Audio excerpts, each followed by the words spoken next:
everybody. Welcome back to RPG Imaginings. You are joining me today from my recreation space.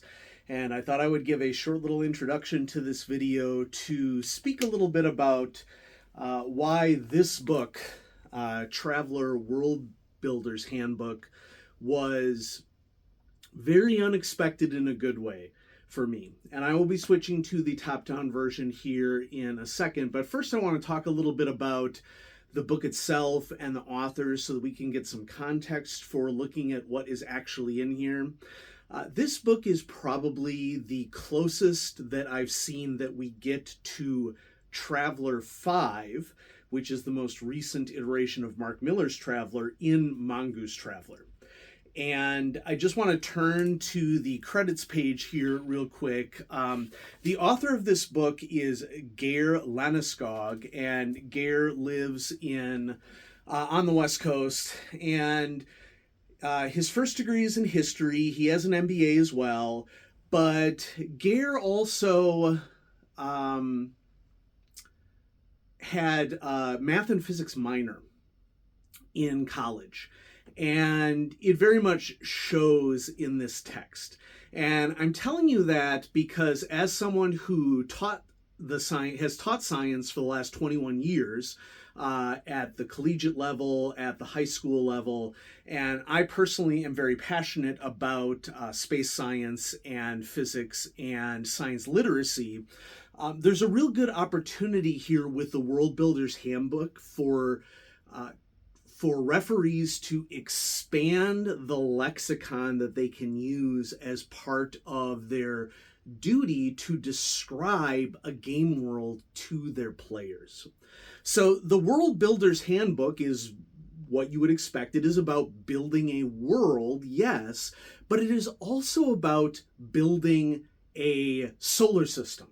And so there are detailed rules in here for the creation of stars, for the creation of orbits, for the creation of planetary bodies and non-planetary bodies within a solar system. And then there is all the usual traveler goodness that we would expect for creation of a UWP, the number code that exists for all star systems within the Traveler universe that specifies things like what is the law level, what is the tech level, what is the culture like on this planet, what political system do they use, what is the population, etc., etc., etc.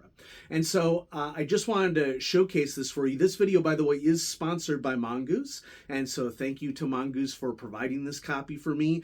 It did not disappoint. And when we go to the top-down view here in just a second, I'm going to do this overview in a different way than what you might be expecting, because I actually think that this book reads best backwards.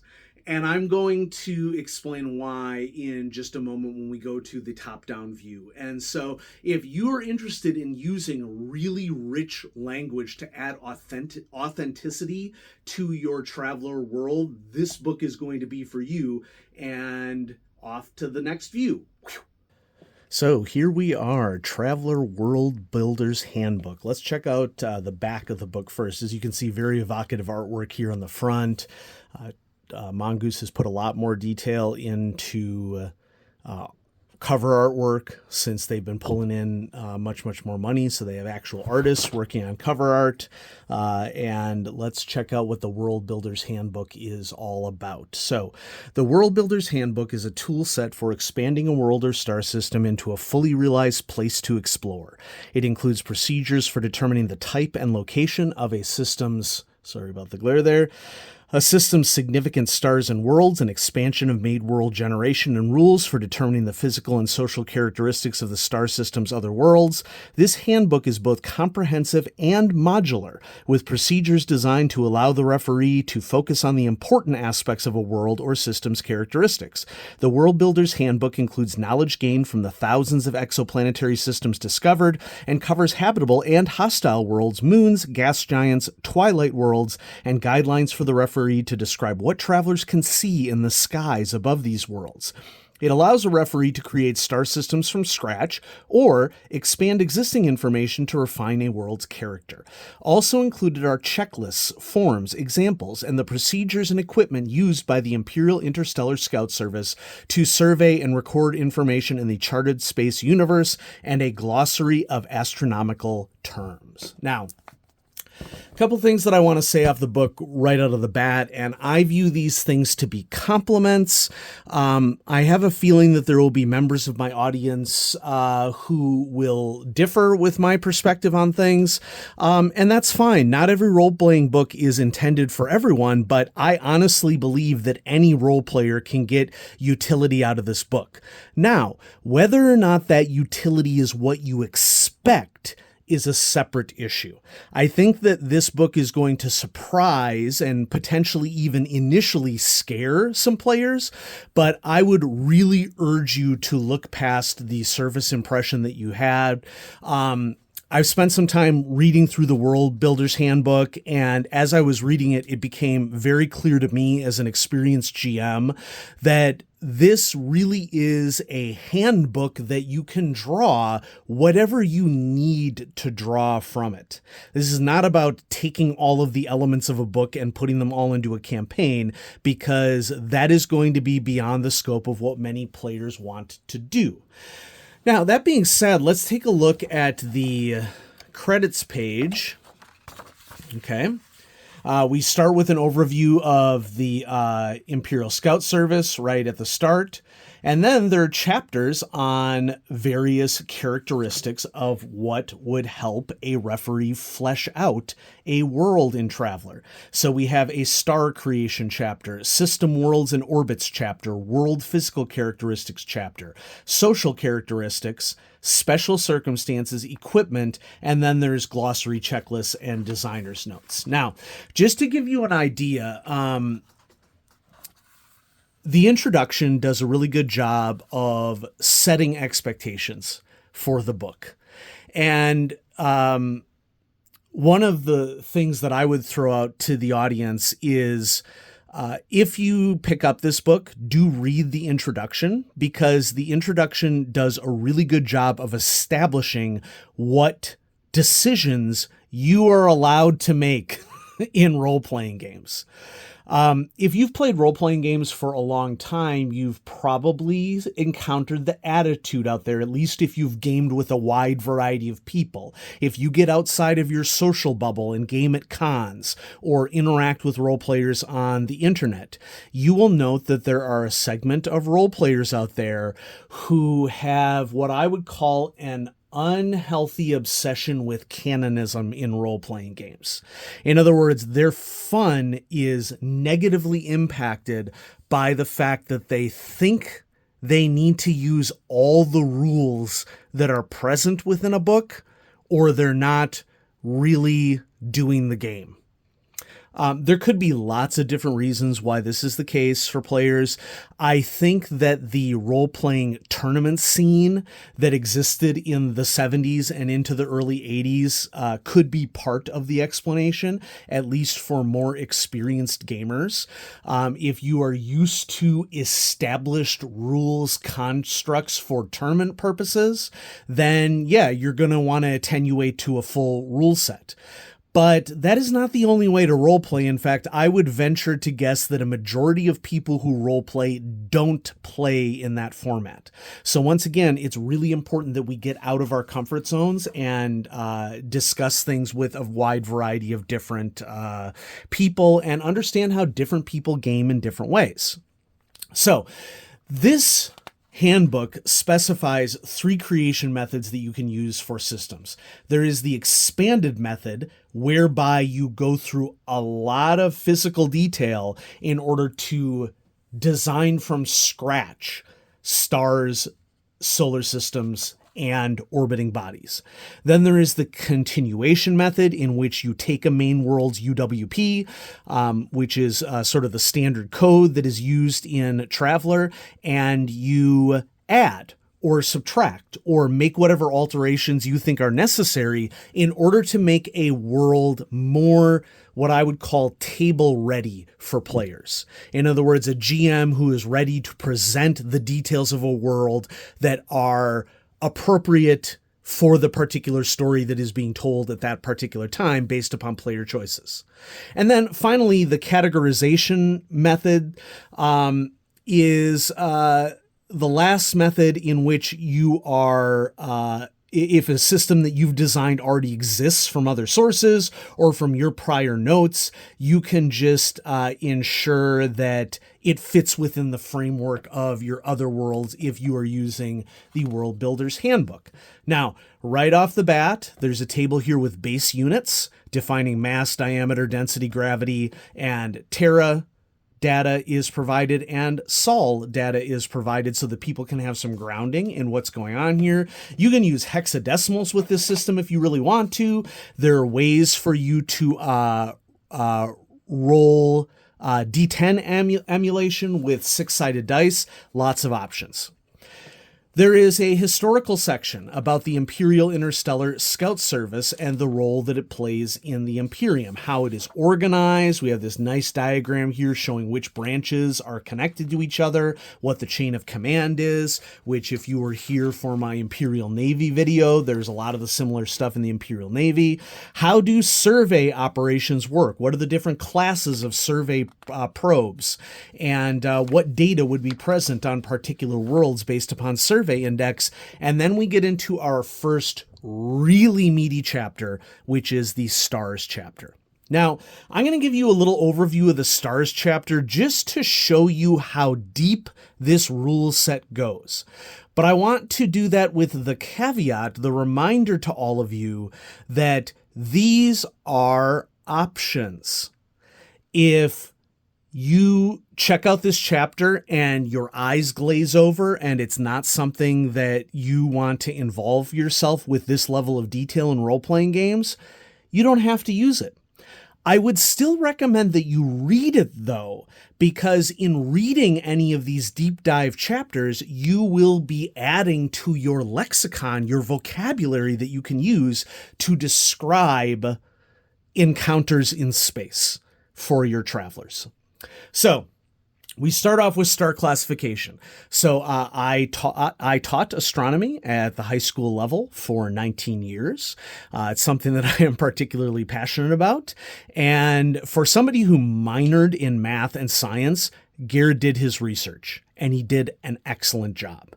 And so here we have the Hertzsprung-Russell diagram. That is the name of this diagram right here, which breaks stars apart into classifications based upon their luminosity on the y-axis and their surface temperature on the x-axis. And so we see brown dwarfs down here in the lower right-hand corner, which are technically not stars. Okay, we would tend to call them failed stars. They're not massive enough to begin persistent continual nuclear fusion in their cores. And then we have white dwarfs over here, and here we have the red and blue hypergiants up here, and main sequence stars live in the center of the diagram right here, which our sun Sol is an example of a main sequence star that is actively undergoing nuclear fusion. Okay, there's systems in this book for you to generate anything that you can imagine. What is the subtype of the star? What is its mass? What is its temperature? What is its diameter? How does this fit into stellar 1000 jump limits in Traveler? What is the luminosity? Of course, diameter of a star directly impacts luminosity, but that is not the only factor that goes into luminosity, okay? We have formulas that you can use, okay? That if you really want to get into the nitty-gritty physics of this, how do physicists actually calculate the lifespan of a main sequence star? How do we determine small star's age versus large star age? Those of you who are familiar, which if you've taken science in high school, at least within the last 20 years, which may not be the case for some of my audience, but since I started teaching high school in 2003, it is part of state standards for most states in the United States that students need to understand how stars change over time, because this is where Carl Sagan's very famous "We are all made of star stuff" comes from. Elements are forged in the cores of stars.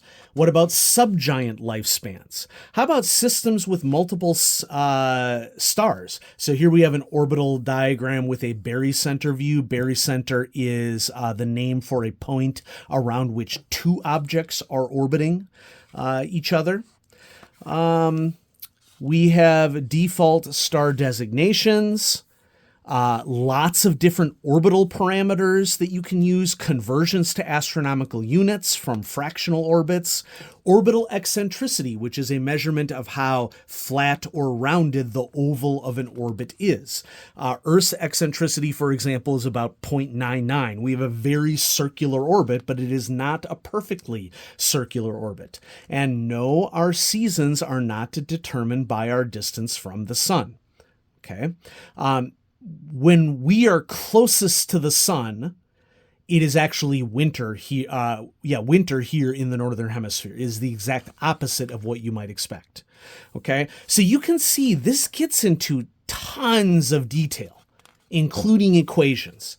And some of you in the audience right now, might be guffawing and saying, "I'm not gonna stat out the orbital eccentricity of planets in my star system for Traveler." And that's the whole point, folks. The whole point of this rule set is for you to have the option to do that.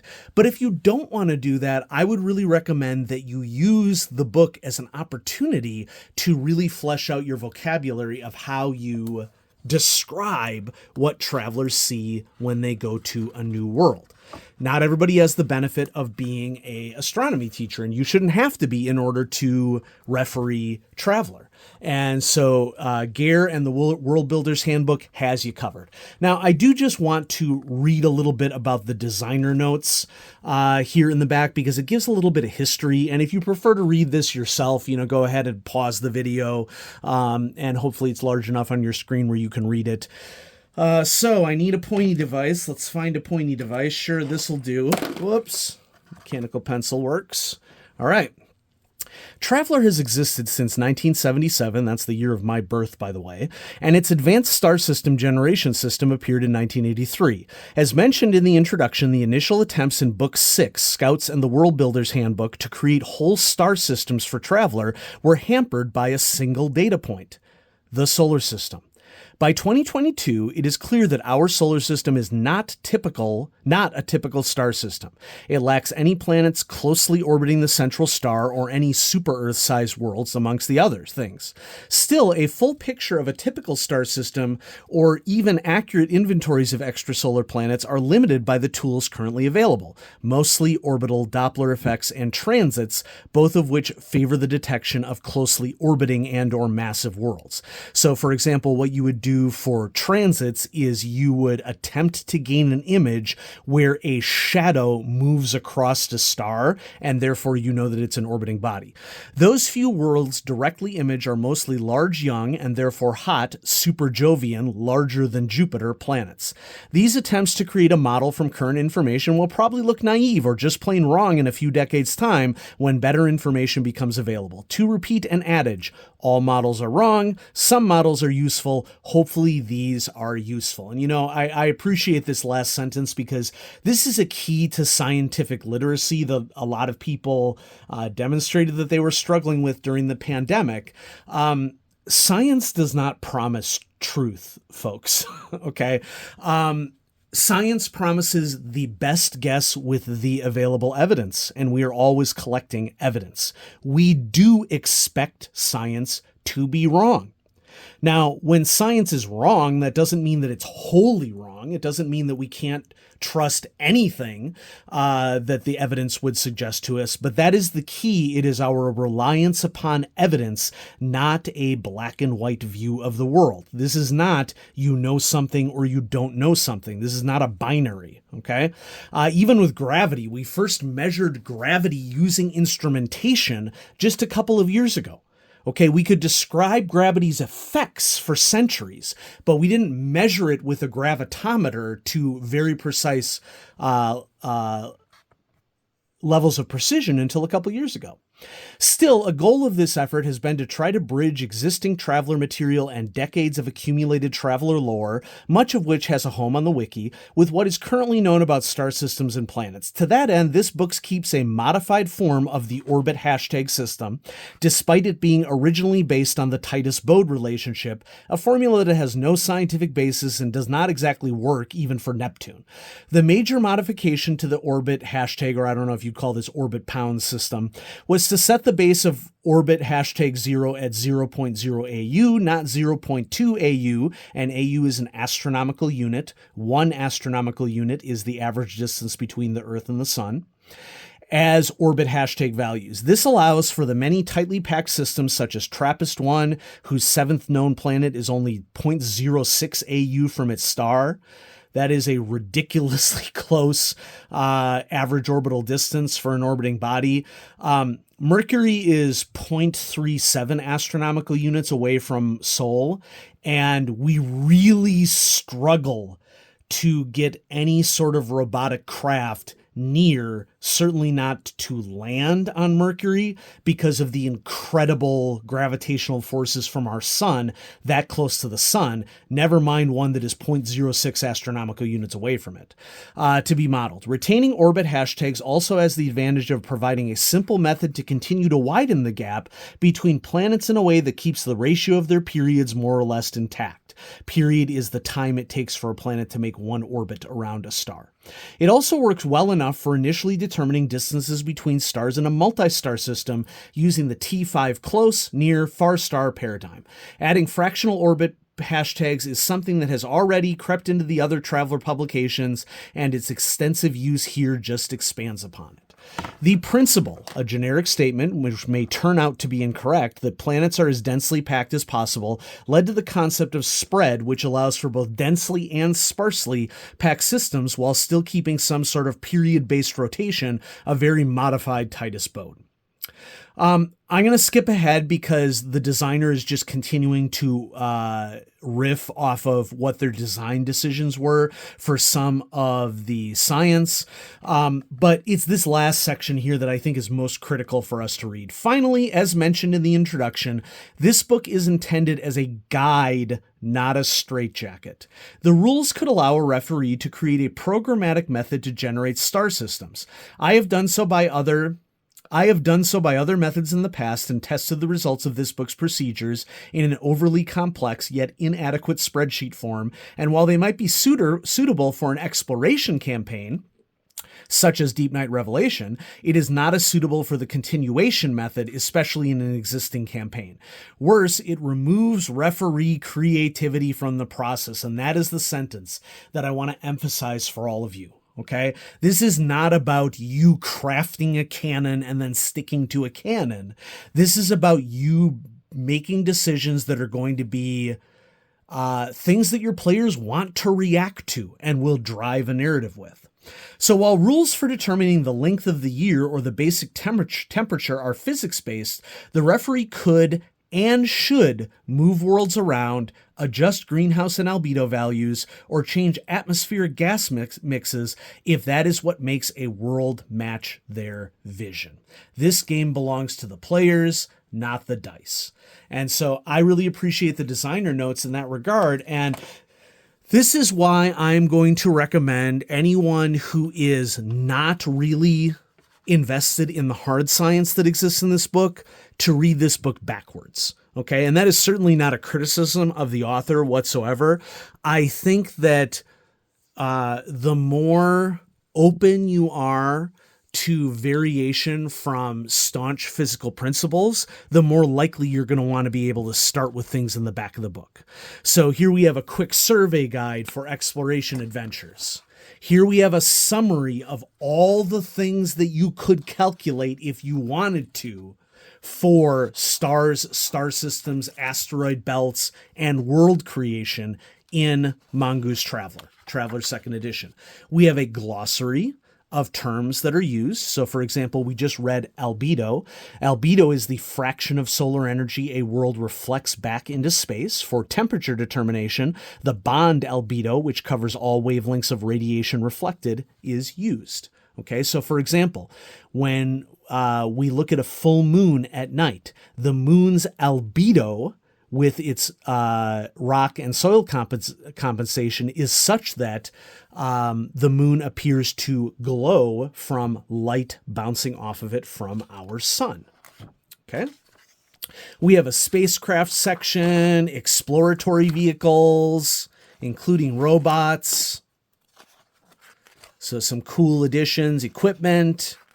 We have some example worlds that have been built with this section. This is the special circumstances chapter, but I want to turn forward just a little bit, because where I think we get to the point where people really want to be using this rule set, especially for players who are more interested in development of world for travelers, it's probably this chapter right here, World Social Characteristics, which is not the only component that is used within the UWP format. The number codes that are used for planetary systems in Traveler, but a lot of what players will typically interact with in Traveler is this chapter right here, World Social Characteristics. So we have information on native savants that are present on a world. What is a world's population? What are its demographics? Where are populations concentrated? What is the total population that is urban versus rural? How many major cities does a world have? What are factions of different governments, and which governments' political systems are present? Are there any secondary world governments? What is the law level and judicial system like? How uniform is the law? What is the definition for presumption of innocence, the death penalty, and the overall judicial system profile? How are weapons dealt with on the world? What about economic laws of the world? Technology of the world, tech level. It can vary by government system. Quality of life based upon tech level, transportation tech level, military tech level, space transport, basically anything that you could want, okay, to get the basics of a world. What culture does the world have? What is their level of xenophilia? Okay, in other words, how accommodating are they to alien species? Are they pre-first contact? Are they post-first contact? Did they just have first contact? What symbology do they use? How progressive are they? How expansionist are they? How militaristic are they? And then there's economics information, starports, infrastructures, labor, gross world product, ratings for inequality, for amount of development, tariff, taxes, secondary worlds, more on starports. Okay, it goes on and on and on, folks. It is a hugely comprehensive resource. Every little segment of the UWP that you can imagine is represented here. Okay, and so this is a really detailed rule set that you can use. Now, near the front of the book, right before the social characteristics chapter, we have the world physical characteristics chapter, which is more where we get into mapping out the surface of a world. Okay, so there's also information about planetary belts in this section, orbiting moons, atmospheres. So we get some really detailed physical science in here. Is the atmosphere corrosive?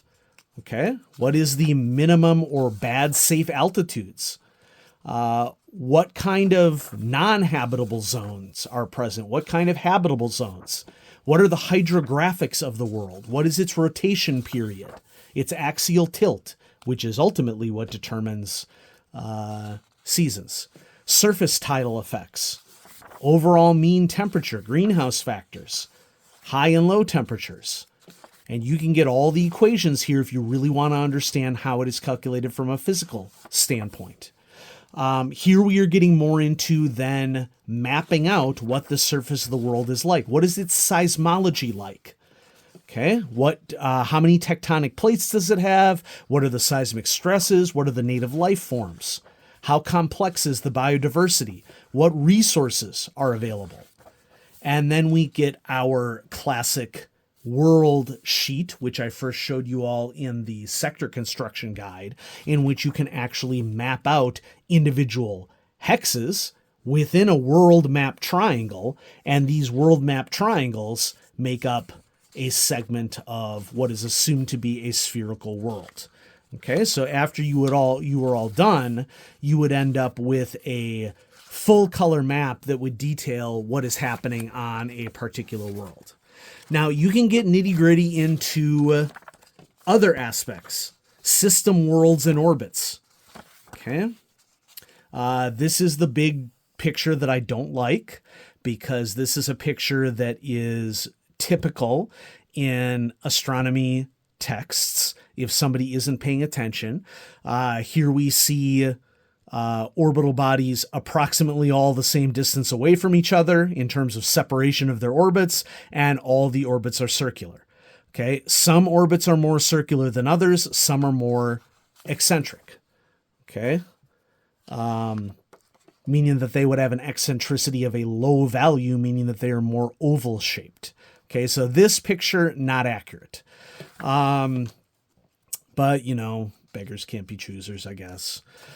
So yeah, this is a highly detailed resource. And what really struck me as I was reading through it is, if you take the handcuffs off, so to speak, and recognize that you're going to be most creative and relaxed in a role-playing game situation when players have the opportunity to riff off of each other. Okay, not a lot of the time players need more vocabulary in order to truly get immersed in a world, to be able to feel confident riffing off of things. And this is where the referee can really use this book to improve their table, because this is essentially a vocabulary guide that teaches a referee how to talk about realistic aspects of space travel within a star system and on individual worlds. And I think that in particular makes this a really important addition to Mongoose Traveler. We've been waiting for the World Builder's Handbook to get an update for a while, and this got updated hard. Okay, it includes anything that you could imagine that you would need to be able to define for a particular system. But the message here is, take what you like and throw out the rest. Okay, there's no TTRPG police that is going to hunt you down for not being canonical in your games. And the author of the World Builder's Handbook understands this. It's written in both the introduction and the author's notes at the back. And I cannot emphasize enough for all of you how important it is for you to not stress yourself out over whether or not things in role-playing games are official. Now, to be clear, you can do whatever you want with role-playing games. If you like the tournament style that was present in the 1970s, I'm not stopping you. Do whatever you like. But I also just want you to kind of get in touch with yourself and ask yourself, if you're not happy, or if you're struggling, or if your players aren't happy, you do what you always done, you get what you always want. Or you, see, naturally I'm going to mess it up. You do what you always done, you get what you always got, is the way that the saying goes. Okay. So, just consider how you can use a resource for a role-playing game to improve aspects of your table that you may not have thought of before. Very rarely is it about getting a set of stats, folks. Very rarely is that what this is about. So, I hope you enjoyed this overview of Traveler World Builder's Handbook. I think Mongoose knocked it out of the park with this one. I think that if you are looking to improve your vocabulary as a referee as to how you describe star systems, asteroid belts, use more scientifically accurate language to the extent that your play group likes that, and helps to immerse them in the game, go for it. Okay, there are a lot of cool tools to use in this book. And so thanks everybody for watching RPG Imaginings. I'm going to have some more awesome stuff coming at you soon. Have a great day.